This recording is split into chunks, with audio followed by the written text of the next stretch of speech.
Hey guys what's up, welcome back to the topic science. आज हम करेंगे सब्ट्रैक्शन ऑफ वेक्टर। अभी तक हमने एडिशन ऑफ वेक्टर कर लिया है, पैरेललोग्राम लो, ट्रायंगल लो, पॉलीगॉन लो, सब कुछ निपटा लिया। सब्ट्रैक्शन ऑफ वेक्टर के लिए आपको एक तो पैरेललोग्राम लो थोड़ा सा आना चाहिए, ठीक है। नेगेटिव वेक्टर पता होना चाहिए आपको क्या होता है। एक आपको मैथ्स का क्वाड्रेंट रूल पता होना चाहिए क्लास 10th का, ठीक है। अगर आप नहीं जानते हैं कोई बात नहीं, कमेंट सेक्शन में मैं एक लिंक पिन कर दूंगा, ठीक है, क्वाड्रेंट रूल का वीडियो का। उसमें सारी डिटेल आपको मिल जाएगी, वहां से आप क्वाड्रेंट रूल पढ़ सकते हैं। वैसे मैं इस वीडियो में पढ़ाऊंगा, तो चलिए स्टार्ट करते हैं।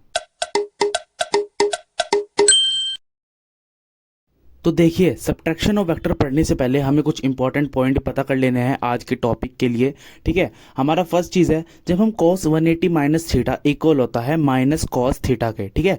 cos 180 माइनस थीटा इक्वल होता है माइनस कॉस थीटा के, मतलब 180 माइनस थीटा क्या, सेकंड क्वाड्रेंट, ठीक है। सेकंड क्वाड्रेंट में कोस कैसा होता है, नेगेटिव होता है, ठीक है। और साइन कैसा होता है, पॉजिटिव।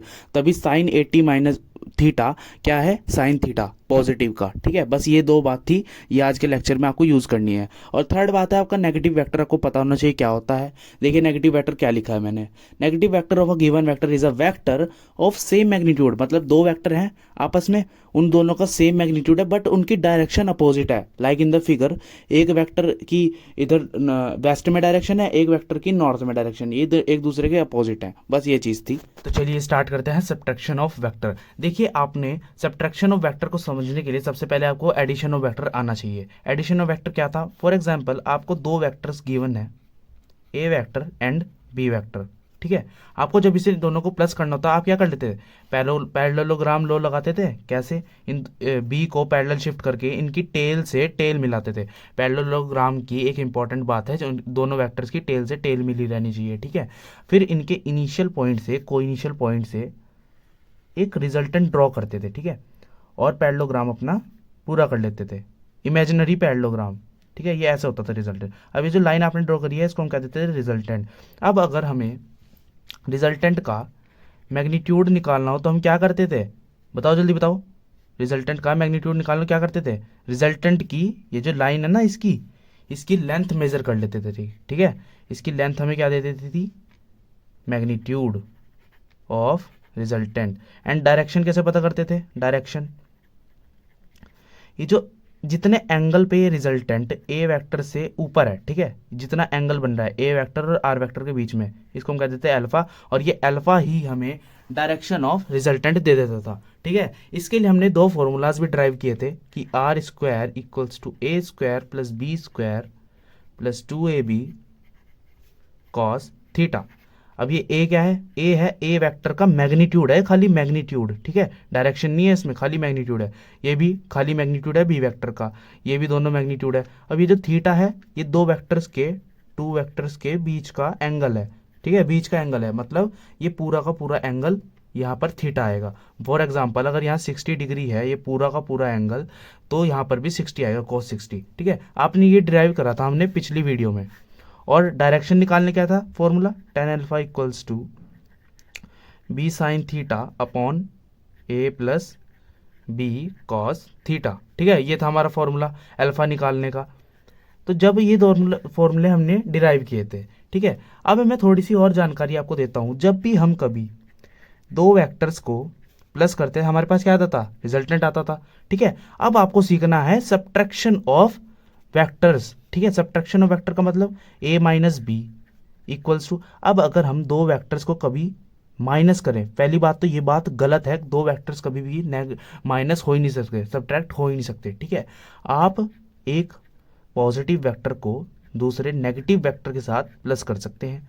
अब मुझे ये बात बताओ जरा, ये और ये दोनों बात सेम नहीं है, जल्दी बताओ जल्दी, सेम है ना। अब देखिए, जब कभी भी आप एक वेक्टर को दूसरे वेक्टर में सब्ट्रैक्ट करेंगे, वैसे कर नहीं सकते, ये बात गलत होती है। हम आपको सब्ट्रैक्शन के लिए भी एडिशन आना चाहिए, ठीक है। आप सब्ट्रैक्शन को भी एडिशन के माध्यम से ही करेंगे। जब भी आप ये इक्वेशन करेंगे तो आपको क्या मिलेगा, एक रिजल्टेंट ही मिलेगा निकल कर, ठीक है। चलिए, एक रिजल्टेंट मिल गया। अब हमें यही डिराइव करना है इसका फॉर्मूला। तो क्या करेंगे, आप देखिए, अब हम फिगर के माध्यम से समझ लेते हैं। फॉर एग्जाम्पल मैंने क्या कहा, आपको माइनस बी करना पड़ेगा सब्ट्रैक्ट करने के लिए, ठीक है। तो आपको ए वेक्टर ये गिवन था, दूसरा वेक्टर ये गिवन था बी वेक्टर, ठीक है। अब आपको क्या करना पड़ेगा, नेगेटिव वेक्टर मैंने आपको बताया था ना इंट्रो में, तो नेगेटिव वेक्टर आपको बी को अगर आप ऐसे लिया है अपोजिट डायरेक्शन में, तो ये क्या होगा, माइनस बी वेक्टर हो गया। ठीक है, आपको इसका मैग्नीट्यूड नहीं चेंज करना, मैग्नीट्यूड से मतलब जितना बी की लेंथ है उतना ही माइनस बी की भी लेंथ होनी चाहिए, माइनस बी वेक्टर की। कुछ नहीं है। अब ये थीटा एंगल था, अब ये क्या होगा, ये कौन सा एंगल होगा, फर्स्ट ऑफ ऑल हमें पैरेललोग्राम पूरा कर लेना है ऐसे। ठीक है, हो गया। अब इसके कोइनिशियल पॉइंट से एक रिजल्टेंट ड्रॉ करेंगे। ठीक है, वही है सेम जैसे एडिशन ऑफ वेक्टर में करते थे वैसे ही सब्ट्रैक्शन ऑफ वेक्टर में हमें करना है। अब मुझे ये बताइए, ये पूरा एंगल मैं यहाँ ड्रॉ करता हूँ, ऐसे है कुछ, ये ऐसे और ऐसे है ना कुछ। अब ये एंगल थीटा था, अब ये पूरा एंगल क्या होगा, ये पूरा एंगल 180 डिग्री। अगर मैं 180 डिग्री में से खाली ये पोर्शन माइनस कर दूं, मेरे पास ये वाला पोर्शन आ जाएगा बस। अब ये पूरा एंगल क्या होगा, 180 माइनस थीटा, ये पूरा एंगल। ठीक है, चलिए अब हम इसका फॉर्मूला डिराइव कर लेते हैं। देखिए आपने क्या पढ़ा था, आर इक्वल्स टू, रिजल्टेंट निकालने का फॉर्मूला आपने क्या पढ़ा था, R equals to A square plus B square plus 2 A B cos theta. ठीक है, ये पढ़ा था। अब यही फॉर्मूला इसका रिजल्टेंट का भी होगा, बट आप सोच रहे होंगे यहाँ पर माइनस बी वेक्टर है तो यहाँ पर बी स्क्वायर, मतलब यहाँ तो चलो समझ में आता है कि बी का स्क्वायर कर दिया इसलिए पॉजिटिव हो गया होगा, यहाँ क्यों नहीं नेगेटिव हुआ। देखो ये जो बी है ना, ये क्या है, ये मैग्नीट्यूड है खाली बी वेक्टर का। ठीक है, और मैग्नीट्यूड का मतलब लेंथ बी वेक्टर की, और लेंथ कभी भी नेगेटिव नहीं हो सकती। ठीक है, हमने पढ़ा था ना डिस्टेंस कभी भी नेगेटिव नहीं हो सकता, बस यही चीज़ यहाँ पर है। ठीक है, तो ये कभी भी नेगेटिव नहीं हो सकता। बट अब हमें A square plus B square plus 2ab cos, अब यहाँ पर थीटा क्या आएगा, थीटा तो ये आएगा ना, अब क्योंकि हम नीचे वाले इस पैरेललोग्राम की बात कर रहे हैं, तो थीटा क्या होगा आपका 180 माइनस थीटा, ये हो गया। ठीक है, अब कॉस 180 माइनस थीटा, जल्दी से आप बताइए क्या होगा। मैंने लेक्चर के पहले में ही शुरुआत में बता दिया था, A square plus B square plus 2ab cos theta, but cos theta कैसा, माइनस का होगा ये। ठीक है, क्योंकि सेकंड क्वाड्रेंट में। बस यही आपका फॉर्मूला था सब्ट्रैक्शन ऑफ वेक्टर का। अगर आपको दो वेक्टर को सब्ट्रैक्ट करना हो तो ये फॉर्मूला लगाइए, अगर आपको दो वेक्टर को प्लस करना हो तो आपको आर स्क्वायर प्लस वो वाला प्लस वाला फॉर्मूला लगाना है। ठीक है, अब निकाल लेते हैं हम एंगल का फॉर्मूला। देखिए यहाँ पर अल्फा कौन सा एंगल होगा, फर्स्ट ऑफ ऑल हम ये जान लेते हैं, यहाँ पर अल्फा ये होगा। ठीक है, रिजल्टेंट का ए वेक्टर से कितनी दूरी पर एंगल बन रहा है, ठीक है, उसको हम कह देते हैं अल्फा। अब हमें ये निकालना है, तो चलिए निकाल लेते हैं। तो देखिए आपने टेन अल्फा का फॉर्मूला क्या पढ़ा था, बी साइन थीटा था ना वहाँ पे, पर यहाँ पर क्या हो जाएगा 180 माइनस थीटा, बिकॉज दो वेक्टर के बीच का एंगल हमें लेना है। ठीक है, 180 माइनस थीटा हो गया अपॉन में ए प्लस बी कॉस थीटा था, कॉस 180 माइनस थीटा हो जाएगा। यहाँ पर कुछ नहीं, साइन 180 माइनस थीटा क्या होता है, जल्दी बताओ, पॉजिटिव का ही होता है, B sine theta. Quadrant tool नहीं आता तो कमेंट सेक्शन में जाकर देख लेना, जरूर डाल दूंगा मैं, और अगर नहीं डला होगा तो प्लीज़ मुझे याद दिला देना एक बारी। अब देखिए कॉस थीटा 180 माइनस थीटा क्या होगा, नेगेटिव का हो जाएगा यहाँ पर, बी कॉस थीटा। बस यही था आपका एंगल निकालने का फॉर्मूला। ठीक है, बस यही था आपका। आपको एंगल निकालना हो सब्ट्रैक्शन ऑफ वेक्टर में तो आपको ये फॉर्मूला लगाना है, और अगर आपको एडिशन ऑफ वेक्टर में वो निकालना हो एंगल रिजल्टेंट का तो आपको यहाँ पर पॉजिटिव कर देना। बस ये आपका फ़र्क था दोनों में। अब हमें दो इंपॉर्टेंट बात पढ़नी है सब्ट्रैक्शन ऑफ वेक्टर में। ठीक है, कि a माइनस बी अनइक्वल होता है b माइनस ए के। जिस तरीके से आपने एडिशन ऑफ वेक्टर में पढ़ा था कि a प्लस बी इक्वल होता है b प्लस ए के, इसी तरीके से वेक्टर सब्ट्रैक्शन में ये कम्यूनिटेटिव लॉ फॉलो नहीं करता। ठीक है, यहाँ पर कम्यूनिटेटिव है, ठीक है, वो गलती से कम्युनिटी लिखा गया। ठीक है, सेकंड पॉइंट क्या है, the vector subtraction does not follow associative law, associative है यहाँ पे। ठीक है, a minus B plus minus C unequal होता है A minus B minus C के। बस ये दो छोटी छोटी सी बात थी, इसको आप नोट कर लेना अपने नोट्स में। अब कर लेते हैं कुछ क्वेश्चंस अच्छे से।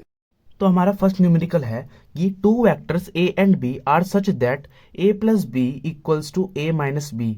अब ये जो डंडे डंडे से लगे हैं ना, इनका मतलब होता है मॉड्यूलस। ठीक है, इन्होंने क्या कहा कि ए वेक्टर प्लस बी वेक्टर का जो मॉड्यूलस है इक्वल है ए वेक्टर माइनस बी वेक्टर के मॉड्यूलस के।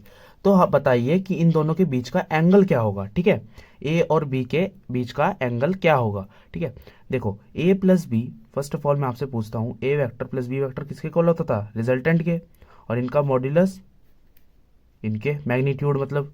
ठीक है, इसी तरीके से ए माइनस बी भी इनके रिजल्टेंट के ही इक्वल होता था, ठीक है, इनका मैग्नीट्यूड। तो हमें क्या करना है, इन दोनों को इक्वेट कर देना है, ठीक है। इक्वेट कैसे करेंगे, पैरेललोग्राम लॉ का आपने सब्ट्रैक्शन और वेक्टर एडिशन का फॉर्मूला आपने पढ़ लिया था, ठीक है। तो वही हमें लगाना है, A square plus B square plus 2ab cos theta, ठीक है। ये तो हो गया आपका इसके लिए इक्वल्स टू, अब हम इसका फॉर्मूला लगाएंगे कि A square plus B square minus 2ab cos theta, यहाँ पर माइनस आ जाएगा, ठीक है। चलिए ये हो गया आपका सेकंड वाला इसके लिए। अब आपको कुछ नहीं करना है, स्क्वायरिंग कर दो बोथ साइड रूट हटाने के लिए। जैसे आप स्क्वायरिंग करेंगे रूट से रूट हट जाएगा, 2ab कॉस थीटा, यहाँ पर भी ना स्मॉल ए भी आएगा, ठीक है, मैंने जल्दी जल्दी में लिख दिया, A square plus B square minus 2ab cos theta. अब देखिए जरा, जब आप इस ए को इधर लाओगे तो क्या हो जाएगा, A square minus A square, जब बी को इधर लाओगे तो क्या हो जाएगा, B square minus B square, ठीक है। बट ये जब आप इधर लाओगे तो ये पॉजिटिव का हो जाएगा, प्लस 4ab कॉस थीटा, ये और ये प्लस हो जाएंगे ना इक्वल टू के इधर आके। अब देखो ये कट गया, ये कट गया, ये कट गया, ये कट गया, इक्वल टू 0। तो क्या आ गया, 4ab cos theta equals to 0। मुझे ये बताओ, ए वेक्टर और बी वेक्टर 0 हो सकते हैं क्या, इनका मैग्नीट्यूड 0 हो सकता है भाई, कुछ तो लेंथ होगी ना उसकी, इन दोनों वेक्टर्स की कुछ तो लेंथ होगी, तो ये तो 0 नहीं हो सकता। कॉस थीटा इक्वल्स टू 0 रख देते हैं एक बारी, ठीक है। अब 0 कॉस थीटा की 0 कहाँ पर होती है वैल्यू, कॉस, जल्दी बताइए, कॉस 90 में, ठीक है। ये टेबल याद कर लो, यहाँ पर बहुत यूज होगी, ठीक है। आपको ऐसे लिखना है cos 90, ठीक है। अब यहाँ पर आपको cos से cos नहीं काट के दिखाना, आप वरना आपके मार्क्स कट जाएंगे। तो थीटा किसके इक्वल आ गया, 90 डिग्री के। इट मीन्स इन दोनों वेक्टर्स के बीच में कितना एंगल है, 90 डिग्री का, ए वेक्टर और बी वेक्टर के बीच में। बस यही था आपका क्वेश्चन। तो करते हैं अपना सेकंड क्वेश्चन, क्या कहता है, ठीक है। A particle is moving with a velocity 5 metre per second toward east, मतलब एक पार्टिकल है ईस्ट की तरफ वो जा रहा है 5 मीटर पर सेकंड की स्पीड से, ठीक है, velocity east, and its velocity changes to 5 metre per second, मतलब वेलोसिटी उसकी चेंज हुई 5 मीटर पर सेकंड में। गलत मत समझना इस क्वेश्चन को, सही है ये, इन नॉर्थ की डायरेक्शन में, ठीक है। ये नॉर्थ, ये आपका ईस्ट की डायरेक्शन में आ रहा था, फिर नॉर्थ में मुड़ गया। कितने सेकंड लगे उसके, 10 सेकंड उसका टाइम लगा।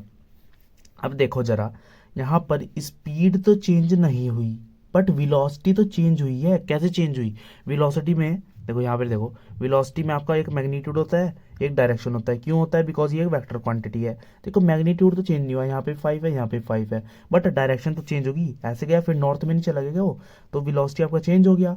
इसीलिए आपका अब change in velocity upon time equals to क्या है, एक्सेलरेशन है। बस यही है आपका क्वेश्चन पूरा। अब आपको यहाँ निकालना है फाइंड द एक्सेलरेशन, ठीक है। अब फर्स्ट ऑफ ऑल मैंने फिगर आपको बना के दिखा दी। अब आपको क्या करना पड़ेगा, देखो ईस्ट और नॉर्थ ये तो कुछ डायरेक्शन बैठी नहीं, डायरेक्शन का ग्राफ कैसे होता है, ये ऐसे होता है ना, नॉर्थ ईस्ट वेस्ट साउथ, ठीक है, ऐसा होता है। तो आप इसको पैरेलल शिफ्ट कर कर यहाँ पर ले आओ। अब ये जो आपकी वेलोसिटी थी ये कौन सी है, v2 थी ना, क्योंकि दूसरी वेलोसिटी थी ये। अब इसको जरा यहाँ पर दोबारा हमें बनाना पड़ेगा। देखो v2 हो गया आपका ये 5 मीटर पर सेकंड नॉर्थ, और आपका ईस्ट में कितना था, 5 मीटर पर सेकंड, ठीक है। अब देखिए आपको क्या करना पड़ेगा, अब आपको ना पैरेलल शिफ्ट कर कर फर्स्ट देखो एक्सेलरेशन क्या होता है, v2 minus v1 upon time. अब आपको ये निकालने के लिए वही आ गया ना, देखो सब्ट्रैक्शन ऑफ वेक्टर्स, मतलब v2 में से v1 माइनस करना, तो क्या करना पड़ेगा, अब ये तो v1 था, माइनस v1 थोड़ी ना है। अब जो मैंने आपको बताया था कि जो सब्ट्रैक्शन ऑफ वेक्टर होता है वो कैसे होगा, प्लस माइनस v1 आपको करना पड़ेगा, एडिशन ही करना पड़ेगा यहाँ पर भी। तो आपको उसको पैरेलल शिफ्ट करके इधर लाना पड़ेगा, ठीक है। तो ये ऐसे आ जाएगा। तो अब देखिए ये क्या हो जाएगा, -v1। अब आपको क्या करना है, आपका पैरेललोग्राम पूरा करो, रिजल्टेंट ड्रॉ करो, रिजल्टेंट फाइंड करो। कैसे करोगे, देखो सब्ट्रैक्शन ऑफ वेक्टर में आपने रिजल्टेंट का फॉर्मूला क्या पढ़ता, v1 का स्क्वायर प्लस v2 का square equals to v1 plus v2, v1 into v2, और यहाँ पर 2 आएगा, कॉस थीटा, ठीक है, कॉस थीटा। अब देखो नॉर्थ और ईस्ट मतलब 90 डिग्री बन रहा है, 90 डिग्री बन रहा है ना, तो दो वेक्टर के बीच का एंगल कितना हुआ, 90 डिग्री हुआ। v1 कितना था, 5, और 5 का स्क्वायर, और v2 का स्क्वायर कितना होगा, 5 का square, 2 into v1 plus v1 into v2, मतलब 2 इंटू 5 इंटू 5 25, ठीक है। अब cos थीटा cos 90, ठीक है। cos 90 क्या होता है, cos 90 की वैल्यू याद कर लो, फंसोगे यहीं पे ही, ठीक है। देखो cos 90 की वैल्यू होती है 0, तो ये पूरा पूरा आगे का 0, ठीक है। अब ये आर स्क्वायर था ना, आर स्क्वायर, अब ये आर स्क्वायर इधर आएगा जब, तो ये रूट बन जाएगा इधर आके, ठीक है। तो 5 और 5 का स्क्वायर कितना हो गया आपका, ये कुछ आ जाएगा। इसको अच्छा मैं ऐसे लिख सकता हूँ, 2 × 5 का स्क्वायर लिख सकता हूँ बड़े मजे में।